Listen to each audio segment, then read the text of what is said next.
They shamelessly ordered the most expensive items on the menu, then laughed in my face, joking, "You're basically our ATM. Of course you're paying for our party." But when the waiter dropped off a $3,000 check, I calmly excused myself to use the ladies' room and walked right out the door without looking back. My name is Monica, I'm 33, and last month I finally got the promotion I've been relentlessly pursuing. Regional Operations Manager. Not bad for someone who began as an intern, right? The increase in salary was substantial enough that I could at last begin saving for the house I'd been visualizing. A place with a genuine backyard where I could cultivate flowers, perhaps even grow some tomatoes. I didn't mention this to my family. That might seem odd, but you'd understand if you knew them. Instead, I held a gathering at Ali's downtown with my colleagues. Sarah from accounting brought those delightful mini quiches everyone enjoys, and Dave from IT actually made an appearance for once. To Monica, they all cheered as I raised my glass. May she never forget us little people. I laughed, but inwardly I was contemplating why I hadn't informed Mom, Dad, or my sister Lisa about this. You see, my family has a tendency to treat me as their personal cash dispenser. Just last month, Dad requested $800 for urgent roof repairs, the third emergency that year. Mom's washing machine malfunctioned again, and guess who purchased the new one? Yes, me. And don't even get me started on Lisa. Lisa is 36, married to Tom with 2 children, Jaden and Kay. They both work, but somehow they're perpetually low on funds. Monica, can you assist with Jaden's karate classes this month? We're a bit short. Monica, Kay requires new dance shoes and rent is due. It was a never-ending cycle. The truth is, Lisa has always been the favored child. Growing up, everything revolved around her. She received the larger room, the newer clothes, the college fund. Yes, you heard that correctly. They allocated my college fund to her education. Lisa needs it more, they claimed. You're intelligent, Monica. You'll manage. So I did. I held 3 jobs throughout college, graduated with honors, and ascended the corporate hierarchy, while Lisa withdrew in her junior year because she became pregnant. Now she posts on social media about the challenges of motherhood, while I finance her children's activities. 2 weeks after my promotion celebration, my phone rang. Monica, honey, Mom's voice chimed. We're organizing a family gathering this Saturday at La Maison. You know, that elegant French establishment downtown. It's a surprise, so don't tell anyone. A family gathering? What's the occasion? Oh, you'll see. Just be there at 7 p.m., all right? And dress nicely. That was peculiar. My family never frequented upscale restaurants. Pizza Hut was about as luxurious as we got. But whatever, perhaps Lisa received a promotion or something. Goodness knows it wouldn't be to commemorate anything I had accomplished. Saturday arrived and I took a ride-sharing service to La Maison. The venue was even more opulent than I remembered.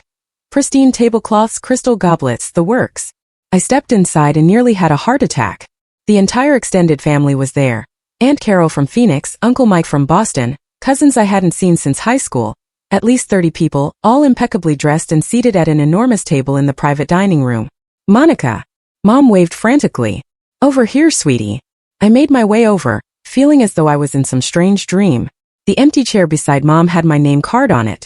As soon as I took my seat, everyone started applauding. What's happening? I whispered to Mom. She just smiled and tapped her wine glass with a fork. The room quieted. Thank you all for coming, she began, giving me a look I couldn't quite decipher.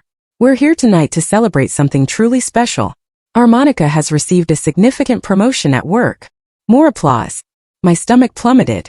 Now, Mom continued, her voice syrupy sweet but with that familiar edge I knew too well, Monica didn't share this wonderful news with us. She chose to celebrate with her colleagues instead of her family. But we discovered it anyway, didn't we? Lisa leaned over, smirking.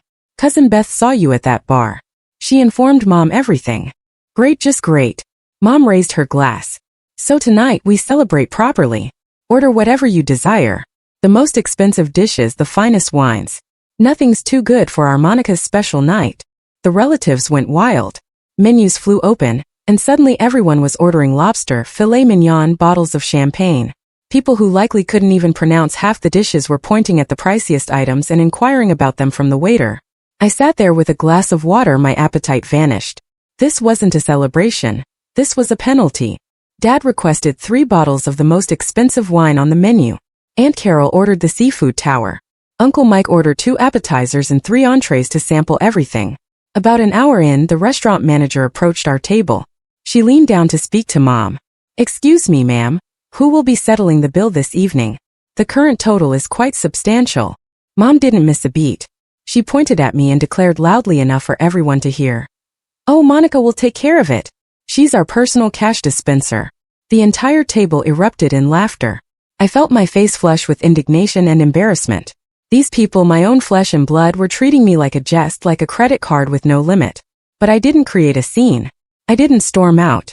I simply smiled and sipped my water, observing them order more and more expensive items. Let them enjoy their moment. I had my own plans. The dinner lingered for another hour. I watched my relatives gorge themselves on food they couldn't even pronounce.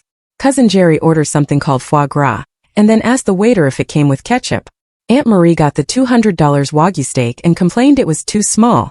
Meanwhile, I continued drinking water and discreetly checking my phone under the table. A plan was taking shape in my mind, and the angrier I became, the clearer it grew. "Monica, why aren't you eating?" Mom asked, loud enough for everyone to hear. "Order something. Don't be shy with your own money." More laughter. I forced a smile. "I'm content with water, thanks." "Oh, come on." Lisa chimed in. "Live a little. You can afford it now, right?" Her husband Tom nodded eagerly. "Yeah, Monica, thanks for treating us all. The kids have been discussing getting new iPads, so this is perfect timing." I almost chuckled. Of course, they were already planning how to spend more of my money. Finally, around 9:30, the waiter appeared with the check. He handed it to Mom, who made a grand display of examining it. Well, she announced. "The total is $2,987.43. She paused for dramatic effect. "But that's nothing for our Monica now, is it?" She slid the check across the table to me with a smug expression. I picked it up, scrutinized it carefully, then placed it back down on the table. "I need to use the restroom," I said, grabbing my purse. "I'll be right back."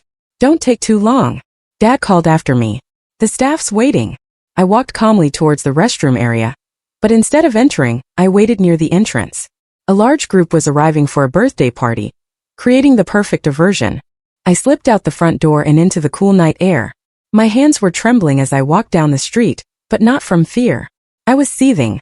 These people, my own flesh and blood, had orchestrated this entire scenario to humiliate me, to put me in my place for daring to keep something private. 5 minutes later, I called a ride-sharing service. As I waited, my phone began buzzing. Mom was calling. I ignored it. The journey home took about 25 minutes. By the time I walked into my apartment, my phone was in a frenzy. Missed calls from Mom, Dad, Lisa, even some numbers I didn't recognize. The text started rolling in. "Mom, where are you?" "Dad, Monica, this isn't amusing. Come back now." Lisa, "Oh my God, you didn't seriously leave?" Mom, "The manager is threatening to contact the police." Lisa, "You're such a selfish brat." I scrolled through them laughing. Then came one that made me laugh even harder. "Mom, the manager says someone has to pay, or they're calling the police. Get back here." I put my phone on silent and went to the kitchen. All that water consumption had left me famished, so I prepared a proper dinner. Pasta with garlic shrimp and a delightful glass of wine. The good wine, not the inexpensive kind I usually purchased. More texts kept arriving. "Uncle Mike, Monica, your mother had to put it on her credit card. Very disappointing behavior." "Aunt Carol, how could you mortify your parents like this?" Random cousin, "Wow, guess money really does alter people." Shameful. I read each one while eating my pasta. They all shared the same theme. I was selfish, I was greedy, I had changed. Not one of them mentioned how they'd all ordered the most expensive items on the menu specifically to burden me with a massive bill. After dinner, I powered off my phone completely and went to bed. It was the best sleep I'd had in months. Sunday morning, I woke up around 9 a.m. and turned my phone back on. 47 missed calls, 83 text messages. I made coffee and settled in to read the highlights. Mom had sent a lengthy message around midnight. "I had to pay $3,000 on my credit card because of your childish behavior. Your father and I are extremely disappointed. Lisa's right, you've become a monster. We expect you to transfer the money to my account immediately." Lisa, "I can't believe you do this to Mom and Dad after everything they've done for you. My kids were so excited about the dinner, and you ruined it. You're not the sister I grew up with." Even Tom chimed in. "Really uncool, Monica. We all have expenses now. Mom's out $3,000 because of your stunt." I was halfway through my second cup of coffee when the doorbell rang. Then came the pounding. "Monica, open up. We know you're inside." Dad's voice. "Great." I checked the peephole. Mom, Dad, and Lisa all looking enraged. I took a deep breath and opened the door. They stormed in like a SWAT team. Mom shoved the restaurant receipt in my face while Dad started yelling about respect and family values. Lisa just stood there, shaking her head as if I'd committed murder. "You owe me $2,987.43. Mom shouted. "Transfer it right now." I started laughing. I couldn't help it. They all stopped and stared at me. "What's so amusing?" Dad demanded. "This," I said, gesturing at all of them. "This entire charade you orchestrated. That dinner to punish me for not telling you about my promotion. You invited 30 people, told them to order whatever they wanted, and publicly declared that I was your personal cash dispenser. And now you're angry that I didn't comply." Mom's face turned crimson. "We were celebrating you." "No, you were teaching me a lesson." "Well, congratulations, I've learned it. From now on, I'm not giving any of you another cent. I'm done being your cash dispenser. You want to treat me like a joke? Fine, finance your own lives." The silence was profound. They just stared at me as if I'd grown a second head. You can't do that." Lisa finally stammered. "I have kids. Expenses. Then manage your finances better. Get a second job. Stop purchasing unnecessary items. I don't care. Your financial problems are no longer my concern." Mom clutched her chest dramatically. "After everything we've done for you. What exactly? Give Lisa my college fund? Make me work 3 jobs to pay for school while she socialized? Treat me like a walking wallet for the past 10 years? Yes, thank you for all that. You're being absurd." Dad said. "Family helps family." "Really? When's the last time any of you helped me? When I was working 16-hour days to pay for school, where were you? When I needed a place to stay between apartments, did any of you offer? No. But the moment I started earning decent money, suddenly we're family again." I walked to the door and held it open. "Get out, all of you. Consider it a $3,000 lesson in consequences. Perhaps next time you'll think twice before attempting to publicly humiliate someone who's been funding your lives." They left, too stunned to argue further, but I knew this wasn't over, not by a long shot. 2 days passed in relative quiet. Then the text started again. "Mom, Monica, we need to talk. This has gone too far. Lisa, the kids are asking why Aunt Monica despises us. Is that what you desire? Dad, your mother's credit card bill is due soon. Be reasonable." I only replied to Mom. "The last time we conversed it cost $3,000. I'll decline." Wednesday morning, Lisa tried a different approach. She posted on social media. "Some people forget their origins. Money changes people, but karma never forgets. Prayers for my family during this difficult time." She didn't name me, but all our mutual friends knew exactly who she meant. My phone started buzzing with messages from people I hadn't conversed with in years. "Hey Monica, saw Lisa's post. Everything all right? Girl, what's the scoop?" Lisa's being incredibly vague. "Just wanted to check in. Family matters can be challenging." I disregarded them all. Let Lisa play the victim. I had work to do and a house to save for. Thursday afternoon, my cousin Janet called. She'd been at the dinner but hadn't said much. "Monica, please don't hang up. Look, I just wanted to say I understand." "You do?" That surprised me. "Yeah, I only ordered a salad that night. I felt strange about the whole thing. The way your mom announced it like you were some kind of cash machine. It wasn't right. Then why didn't you say anything?" She sighed. "You know how your mom is. Nobody defies Patricia." Fair point. Mom had a way of making everyone fall in line. "Anyway," Janet continued, "I just wanted you to know, not everyone thinks you're the villain here.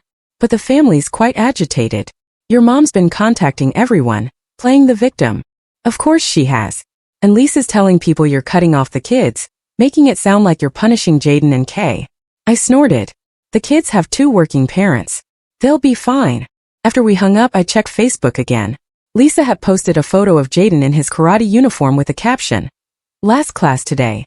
Some dreams have to end when family lets you down." The manipulation was almost impressive. I screenshotted it for my records and continued scrolling. Friday brought a new wave of messages. Relatives I barely knew were suddenly concerned about my attitude and lack of family values. Aunt Marie sent a lengthy text about how money isn't everything. Rich coming from someone who ordered the Wagyu steak. By Saturday, I'd blocked about 15 numbers. Then came an email from Dad. "Monica, your mother and I are deeply hurt by your behavior. We raised you better than this." Lisa is struggling to explain to the children why their aunt has abandoned them. Jaden had to quit karate, and Kay can't attend dance camp this summer. Is this really what you desire? We're willing to forgive your restaurant stunt if you apologize and resume assisting the family. Your mother's credit card bill is due in 2 weeks. Please do the right thing. Love, Dad. I started typing a response, then deleted it. Instead, I sent something different. Dad, I've saved every text, email, and voicemail from the past week. If the harassment continues, I'll be contacting a lawyer about a cease and desist order. I won't be responding to any more messages about money. This is my final communication on this matter. Monica. I CC'd Mom and Lisa, then blocked their email addresses. The next few weeks were peculiar, quiet but tense. I kept expecting them to appear at my door again, but they didn't. Perhaps the lawyer threat worked, or maybe they were planning something else. Work was my refuge. My new position kept me busy, and my team was excelling. We secured 3 major clients, and my boss mentioned another promotion might be forthcoming. More funds for the house. I started browse real estate listings. There was a charming craftsman-style place about an hour outside the city. 3 bedrooms, a large backyard, even a greenhouse. The listing stated, perfect for garden enthusiasts. I bookmarked it. Meanwhile, Lisa maintained her social media campaign. Every few days, another passive-aggressive post. Teaching kids that family isn't reliable is the hardest lesson. When people show you who they truly are, believe them. Thankful for the genuine ones who remain when times get tough. Her friends absorbed it all with comments like, stay strong, and you deserve better. A few mutual acquaintances unfriended me. Whatever. I'd rather lose insincere friends than continue funding Lisa's lifestyle. One afternoon, I ran into Mrs. Chun from my old apartment building at the grocery store. Monica, how are you, dear? I heard about the family trouble. Great, even Mrs. Chun knew. I'm fine, really. Just focusing on work. She patted my arm. You know, my niece experienced something similar. Her brother expected her to pay for his wedding because she was the successful one. She refused and the family erupted. But you know what? 5 years later, they all came around. Sometimes people need to learn to stand on their own feet. How did she handle it? The guilt trips, I mean. Mrs. Chun smiled. She remembered that no is a complete sentence, and that loving someone doesn't mean bankrupting yourself for them. I thought about that a lot over the next few days. I did love my family despite everything, but love shouldn't come with a price tag. 3 months after the restaurant incident, I submitted an offer on the Craftsman house. My realtor called the next day. They accepted. I'd be closing in 30 days. I didn't tell anyone in my family. I didn't post about it online. This was my accomplishment, my dream, and I wasn't sharing it with people who only saw me as a financial resource. The day I signed the papers, I received another text from Mom. Cousin Beth's wedding is next month. We need to discuss your gift to the couple. Family tradition is $500 minimum from successful relatives. I didn't respond. Instead, I looked at my new house keys and smiled. No forwarding address needed. Moving day arrived on a sunny Saturday morning. I'd hired professional movers. No way was I asking family for assistance. As I packed up my apartment, I found old birthday cards from Mom and Dad. To our special daughter, one said. You make us so proud. Yeah, right. Proud of my bank balance, perhaps. The new house was even better than the pictures. The backyard had mature fruit trees and raised garden beds. The greenhouse needed some work, but I could already envision rows of tomatoes and herbs. This was mine, all mine. Nobody could coerce me into relinquishing it. I spent the first week unpacking and settling in. On Tuesday, my neighbor brought over homemade cookies. Welcome to the neighborhood. I'm Helen. If you need anything, just knock. Thanks. I'm Monica. These smell amazing. It felt pleasant, that simple kindness without expectations. 2 months into my new home, the family drama took an interesting turn. Cousin Janet called again. You're not going to believe this, she said. Your mom threw another family dinner to discuss the Monica situation. But here's the thing. She tried to make everyone pay their own bills. Said she couldn't afford to treat everyone anymore. I couldn't help laughing. How did that go over? Oh, it was a disaster. Uncle Mike walked out when he saw the prices. Aunt Carol ordered water and a side salad. The whole thing disintegrated in like 30 minutes. Your dad tried to give a speech about family values, but people were already leaving. And Lisa. Oh my God, Monica. She made this big announcement that she and Tom are having to move to a smaller apartment because they can't afford their current one. Good for them. Maybe they'll learn to manage their finances. She actually tried to circulate a donation jar for their moving expenses. Nobody contributed anything. I was pruning my roses while Janet shared this glorious gossip. The garden was coming along nicely. I planted the herbs last week, and the tomatoes were already flowering in the greenhouse. Oh, and the best part, Janet continued. Your mom asked me to talk to you about returning to the family. She said, and I quote, "Tell Monica we forgive her." They forgive me? Right. I told her maybe she should apologize to you first. She hung up on me. After we finished talking, I made myself some tea with fresh mint from my garden and sat on my back porch. Life was good. My work was progressing wonderfully, my house was perfect, and I had zero financial stress from supporting ungrateful relatives. A few weeks later, I was at the grocery store when I ran into my old high school friend, Amy. Monica. Oh my God, how are you? I saw all that drama on Lisa's Facebook. Hey Amy, yeah, it's been interesting. Girl, I've been waiting years for you to confront them. Remember in high school when they made you skip your own awards ceremony to babysit Lisa's kids? Ugh, don't remind me. And when they took your car for a week to drive Lisa to job interviews, while you had to take the bus to your actual job? I'd almost forgotten about that. Amy gave me a hug. Good for you, seriously. Want to grab coffee sometime? I promise I won't ask for money. We both laughed. It felt good to reconnect with someone who knew my history, but didn't judge me for protecting myself. 6 months after the restaurant incident, I received an unexpected email from Lisa. The subject line was important, please read. Monica, I need to tell you something. I'm getting divorced. Tom has been having an affair with his co-worker for over a year. He emptied our joint account and moved out last week. The kids are devastated. I know you dislike me right now, but I don't know what to do. Mom and Dad are broke after helping with legal fees for Uncle Mike's DUI. I'm alone with 2 kids and can barely afford groceries. I'm not asking for money. I just needed to tell someone who might understand what it's like to be on your own. I'm sorry about the restaurant. I'm sorry about everything. Lisa. I stared at the email for a long time. Part of me wanted to ignore it. The other part remembered what it was like to struggle alone, while everyone else had support. I typed back, Lisa, I'm sorry about Tom, that's awful. I don't hate you. I just couldn't keep being treated like a cash dispenser. Take care of yourself and the kids. Monica. Postscript. There's a food bank on Maple Street that's very discreet. They helped me during college when I was broke. I didn't offer money. I didn't invite her to my new house. But I didn't kick her while she was down either. A week later, Mom tried calling. I didn't answer, but she left a voicemail. Monica, it's Mom. I wanted to say, look, I know we haven't handled things well. Your father and I are struggling since the restaurant incident. And now with Lisa's situation. Maybe we relied on you too much. Anyway, I hope you're doing okay. It wasn't an apology, not truly, but it was the closest she'd ever come to admitting fault. I saved the voicemail but didn't call back. Some bridges take time to rebuild if they get rebuilt at all. A year after purchasing my house, I posted one photo on social media. Just my garden in full bloom.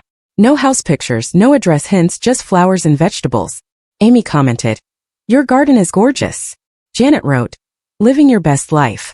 And then to my surprise, Lisa commented, beautiful. The kids and I started a small herb garden on our balcony. You inspired us. I liked her comment but didn't reply. Baby steps. These days I'm content. My house is paid off faster than anticipated, thanks to that second promotion. My garden yields enough vegetables to share with neighbors. Helen and I have coffee every Sunday, and she's teaching me to make her cookie recipe. Sometimes I think about my family. I hear bits of news through Janet. Dad got a part-time job, Mom's selling things on an online marketplace, Lisa's working 2 jobs but managing. They're surviving without me, which is what I desired all along. I don't know if we'll ever be a real family again. Maybe we never were. But I do know this. Establishing boundaries saved my sanity, my finances, and perhaps even my relationship with them in the long run. They had to learn to see me as a person, not a piggy bank. My therapist says healing requires time. She's right. But every morning when I walk through my garden, I know I made the correct choice. I'm not their cash dispenser anymore. I'm just Monica, homeowner, gardener, regional director. Yes, I got promoted again and finally my own individual. After listening to today's narrative, perhaps new questions have arisen in your mind, or perhaps it has evoked old memories. Every day on Reddit, new experiences and moments create fresh stories, connecting all of us. Everyone embarks on their own distinct journey in life, and we each strive to comprehend the world in our own way. These kinds of moments remind us that we are all human. Sometimes joyful, sometimes melancholic, and always learning something new. If you enjoyed this story, please feel free to share it with your friends. Your thoughts and feedback are always invaluable to us, as they encourage us to create even better content. Every story possesses its unique perspective, and our aim is to understand everyone's viewpoint and make our content diverse and relatable. Stories like these help us recognize that life's journey is different for everyone, and by hearing other narratives, we gain new insights. You can also share your own stories with us. Your experiences are valuable to us as well. If you found this video engaging, please leave your feedback. We aim to create content that invigorates your mind and offers new ideas each time. If you've previously viewed this video, your feedback remains important. With every piece of feedback, we can enhance our content and present a fresh perspective to our viewers. What we witnessed today was merely a small fraction of the many stories shared on Reddit and across the globe. It serves as a reminder of how we all attempt to comprehend life by sharing our experiences with one another. This video was only an illustration of how we strive to connect with others through storytelling, learning about diverse aspects of life. We hope to continue sharing such narratives that help us all learn and grow together. Thank you for your time, and remember to look out for more stories coming soon. If you haven't already, please like and subscribe for more compelling content. Your support keeps us going, and we will endeavor to bring you more thought-provoking and heartwarming stories. Until next time, take care and remain inquisitive.